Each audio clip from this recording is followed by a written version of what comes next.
Every ecosystem obeys a natural fire regime. This means that wildfires will follow a naturally occurring pattern of frequency in which they occur. The eastern shore of Maryland has a fairly infrequent fire regime due to its unique ecosystems that thrive off of a complex river system along the Delmarva Peninsula. According to the U.S. Fish and Wildlife Service, the eastern shore's marshlands, maritime forest, and river ecosystems have provided a diverse landscape for a variety of native plant and animal species for decades. Since wildfires don't regularly break out on the shore, fire management teams have been using their own methods of burning to imitate this natural occurrence so that the ecosystems can thrive. Historically on the Delmarva Peninsula, fires would burn naturally probably about every 7 to 10 years. And so for a long time people didn't let fires burn naturally, and that leads to a buildup of fuel wood on the forest floor. And then when you do have a fire, it can be a lot bigger. And so most foresters now, fire management is a big part of their jobs now, and depending on where you are in the country, they try to have prescribed burns in areas that mimic the natural fire regime in those areas. These man-made fires are known as prescribed or controlled burns. According to the National Fire and Aviation Management, prescribed burns can reduce hazardous fuels, recycle material back into the soil, remove invasive species from the environment, and much, much more.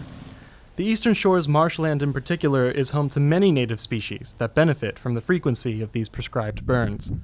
We have an awful lot of large grasses, and when the grasses grow real large, especially in the fall, they're very tough, and any of the new grasses that try to come up have to really fight their way through. So by burning the marshes and getting rid of all that top growth, and letting the ash settle down and compost, then that leaves basically not really exactly bare ground, but bare enough for the new grasses to come up so that they have all new foliage and it's not fighting with the old stiff foliage there. In order to pull off these burns, it takes a large team of trained, experienced professionals to safely execute this process from beginning to end. Fire specialists have a large amount of planning to do before a burn can actually take place. I write what's called a burn plan, which goes over what the weather conditions have to be in order to do the burn, how much help I need, where any sensitive areas are to smoke or any environmental areas, how many people I need.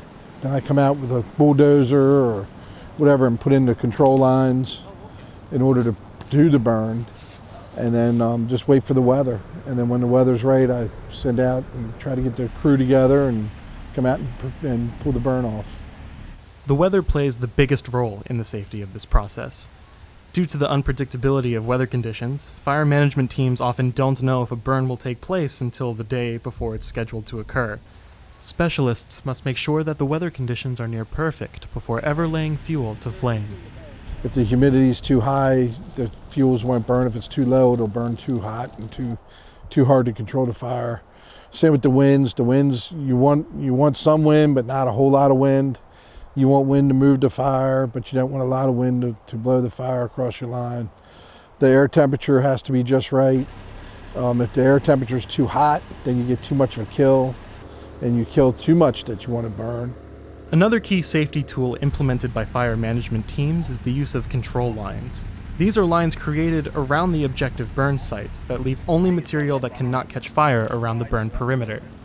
By doing the control lines with either the bulldozer or using a natural road, what we're doing is we're taking the fuels away. So the fire burns up to that dirt, because dirt doesn't burn, and the fire goes out because you're taking the fuel aspect away from it.